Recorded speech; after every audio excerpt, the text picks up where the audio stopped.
المانجا وجمال المانجا. النهاردة هنخزن مع بعض المانجا بالطريقة الصحيحة والمظبوطة من غير ما تغير منكم لا ريحة ولا طعم ولا أي حاجة، كمان علشان نستخدمها إن شاء الله في شهر رمضان المبارك. كل سنة وانتم طيبين. هنستخدمها في الكنافات والكيكات والعصاير. عاوزة اقول لكم ان في الاسواق اكتر من 10 انواع من المانجا. النهاردة انا هستخدم نوع واحد بس من المانجا وهو المانجا النعومي، وبيكون ده شكلها بتكون فيها بطش من بره لونها احمر وبطش كده اخضر على اصفر فاتح، وفي بعض الناس بتسميها المانجا الحمراء. عندنا هنا في اسكندرية اغلب الناس ما بيعرفوش اسمها فبيسموها المانجا الحمراء. وزي ما انتوا شايفين كده النهاردة هستخدمها في التخزين لان هي بترمي كتير قوي، يعني بتعرفي تقطعي منها سلايسات، بتعرفي تقطعي منها مكعبات. كمان البذرة بتاعتها بتبقى حلوة قوي، بنطلع منها كمان حاجات تنفع للعصير. زي ما انتوا شايفين هبتدي اقشرها بالسكينة مش بالمقشرة، لان السكينة انا بتحكم فيها وبتخلي القشرة على قد ما انا عايزة، يعني بخلي القشرة رفيعة او سميكة، وسميكة لو انا هعملها عصير، لان انا ساعات كمان بعمل القشر ده بعمله عصير. زي ما انتوا شايفين كده هخلص كل الكمية بنفس الطريقة وهقشرهم كلهم، وهنرجع نشوف مع بعض الخطوة اللي بعد كده. خلصت الكمية زي ما انتوا شايفين كده، وده القشر اللي طلع. وعلى فكرة انا هضربه واعمله عصير، بس بزود له كده جزء من المانجا ومع شوية من الحليب وشوية من السكر، بيبقى مشروب زي العسل. وهنبتدي بقى نقطع اول واحدة معانا، وزي ما انتوا شايفين باخد جزء من فوق وجزء من تحت، بيطلع لي كده بسم الله ما شاء الله، يعني بوصل لحد البذرة عايزة اقول لكم. وباخد كمان الجوانب زي ما انتوا شايفين في الصورة كده. طيب هل احنا بنقطعها سلايسات زي بعد كده؟ لا، انا بشيلها زي ما هي كده قطع كبيرة، لانك انت لو شلتيها سلايسات لما تيجي تستخدميها للكنافة او للجاتو بعد كده بتطلعها من الفريزر وهتستخدميها ممكن تطرى معاكي، او عقبال ما تنقليها من العلبة للحاجة اللي انت هتستخدميها ممكن لا قدر الله تقع تتهري يحصل اي حاجة. فيفضل وهي متجمدة تقطعيها سلايس وقتها وتستخدميها في الكنافة او تستخدميها في الكيكات او في اي حاجة انت حباها. طيب البذرة بقى بعد ما طلعت انا السلايسات اللي انا طلعتها الكبيرة دي، البذرة مش بكحتها على طول، لا بطلع منها مكعبات زي ما شفتوا كده. طبعا انا بتكلم ممكن تكون ما خدتوش بالكم، بس هتشوفوا في المنجاية اللي هعملها بعد كده. طيب هل انا هستنى لحد ما اعمل كل المانجا دي وبعد كده ابتدي احط في العلب؟ لا لا لا، مش ممكن طبعا، عشان كده غلط، لان المانجا ممكن تبوظ. فانا واحدة بواحدة هشيلها في العلبة، خلصت تقطيعها اشيلها في ساعتها في العلبة قبل ما اعمل باقي الكمية، لان المانجا يا جماعة ما بتستحملش. المانجا بتقطعيها تحطيها في العلبة. دلوقتي انا حطيت المكعبات في علبة والسلايسات الكبيرة حطيتها في علبة تانية. هقطع معاكم واحدة تانية وعايزاكم تشوفوا وتركزوا انا بعمل ايه بالظبط. زي ما انتم شايفين بقطع بعرض السكينة جزء كده من تحت وجزء من فوق، وبقطع كمان السلايس بتاع الجوانب على قد ما بقدر، باخد من جنب البذرة على طول. طيب بقية البذراية مليانة بسم الله ما شاء الله من المانجا، بس ما ينفعش ان انا اخد خلاص انا خدت كده القطعة الكبيرة. فانا بعمل ايه؟ بقطع كده قطع تعتبر مكعبات كبيرة، ماشي. بس انا عايزة اقول لكم على حاجة مهمة جدا.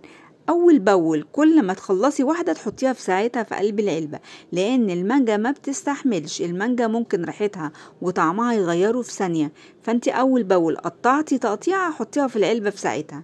طيب دلوقتي انا عملت ايه وانا بتكلم كده؟ كنت مقطعة اكياس ومجهزاها جنبي طبعا، ومجهزة العلب. الكياس دي عبارة عن كياس ثلاجة عادية، ومقطعة كل كيس على 4/4. بحط كده ربع الكيس في العلبة من تحت، وبحط المانجا عليها، وبعد كده بقفل العلبة بجزء من الكيس بتاع التلاجة ده. ودي بقى المكعبات اللي انا طلعتها من البذرة، بتكون مكعبات كبيرة كده، ومهمة ان انت تقطعيها كبيرة علشان خاطر لو قطعتيها قطع صغيرة هتيجي تستخدميها بعد التبريد هتبقى خفيفة كده، وممكن تبقى فكة منك، مش هتبقى لطيفة خالص. فقطعي المكعبات تكون كبيرة، وزي ما انت شايفة كده اول باول بحط في العلبة. انا مجهزة زي ما انتوا شايفين اكياس من اكياس التلاجة. بحط كيس في الارضية بتاعت العلبة من تحت، وكيس من فوق الوش، علشان المانجا حساسة جدا، عشان لا تطلع ريحة ولا يخش لها اي ريحة. فاهميني طبعا، والصورة بتتكلم. المانجاية اللي انا ماسكاها في ايدي دلوقتي دي نصها حلو ونصها كان مستوي شوية، فاللي هو ماسك نفسه انا قطعته مكعبات كبيرة زي ما انتوا شايفين كده. انما اللي هو طري شوية ده هيتعمل عصير. ادي المكعبات، مهمة قوي المكعبات يا جماعة تكون كبيرة ما تكونش صغيرة. وادي الكياس اللي انا بقول لكم عليها.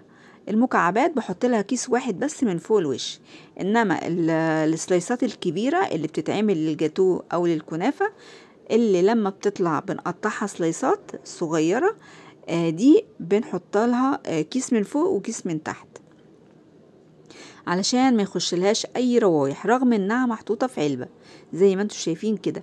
اول باول كل ما بخلص تقطيع منجاية بروح حطها في علبتها على طول. اللهم بارك. زي شايفين طبعا التقطيعة المكعبات تكون حجمها كبير، والسلايسات باخد اقصى حاجة، اقصى قطعة موجودة في قلب المنجاية ذاتها.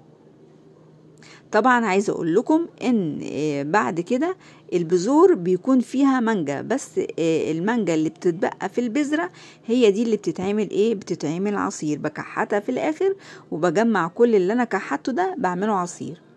هنا انا بوريكم بقى ده اللي انا بقوله. بحط الكيس من اكياس التلاجة بس ربع الكيس، يعني انا الكيس بقطعه ل4 ارباع، بحطه من فوق الوش للمكعبات. وده العلب اللي فيها القطع الكبيرة اللي بنستخدمها للكنافة والكيكات. بحط كيس من فوق وكيس من تحت في قلب العلبة. خلصت 8 علب من علب التلاجة، بسم الله ما شاء الله مليتهم. وده بقى اللي في الطبق، ده اللي بيطلع لي من البذرة. بقعد اكحته كده لحد ما بيجيب لي الخلاصة، واخره بيبقى بالمنظر ده. بسم الله ما شاء الله اللهم بارك. برضو في قطع وفي حاجات حلوة. ده اللي بيطلع يا جماعة من البذور دي، وده اللي بيتعمل عصير. انا هنا خلصت الفيديو بتاعي، عملت مكعبات وعملت قطع كبيرة اللي بنستخدمها بعد كده للجاتو وللتورت او للكنافة. هبتدي بقى اللي هيتعمل عصير، هو ده اللي بيتحط في اكياس. اوعي اوعي اوعي تحطي المكعبات او القطع الكبيرة تحطيها في كيس. هتيجي تحطيها في التلاجة، هتيجي بعد كده تحطي اي حاجة مخزناها في التلاجة، هتبص تلاقي الحاجات اللي انت حطاها عاملة تقل على المانجا، والمانجا حساسة ما بتستحملش، هتلاقيها اتهرت معاكي. هتطلعي الكيس مهري. انما اللي هتتعمل عصير دي كده كده هتتضرب في الخلاط، فعادي خالص ان انت تحطيها في كيس. كنت معاكم عزة سعيد من مطبخ وصفة. اتمنى الفيديو يعجبكم، اتمنى تكونوا استفدتوا منه، واسيبكم على خير، وباي باي، وكل سنة وانتم طيبين مقدما، والسلام عليكم ورحمة الله وبركاته. لايك وشير وكومنت حلو منكم بقى يا حلوين، وباي باي.